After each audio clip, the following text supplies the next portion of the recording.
So, naliligo ako. Hindi ako, tawag ito.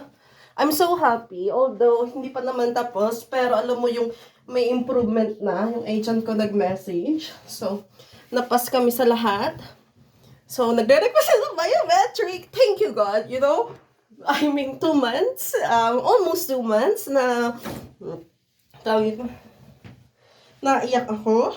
Ang sabi ko, ngayong araw na to, sumuko na ako. Sumuko na ako. Ang sabi ko, if it's not mine, it's not mine. If it's mine, it's mine. You know? And then I said, magtitiwala na lang ako kay Papa God. Alam mo yon, yung wala naman ako mang bukang bibig kundi magtitiwala na lang ako kay Papa God kasi wala man akong magagawa. Meron tayong mga pinalano pero hindi minsan nangyayari at meron namang hindi pinalano na mangyayari. So, thank you God. Ngayon, it's your way, ano? Ang ganda naman ng pa-New Year niya sa akin, as in, I know, hindi pa tapos ang laban, but, I'm almost there. I'm almost there. Thank you, God. Thank you, God. Thank you, God. And always trust God. Again, we're just see ang nasa harap natin, pero ang Panginoon pa rin ang nakakakita kung ano yung mapang dadaanan natin. Mwah!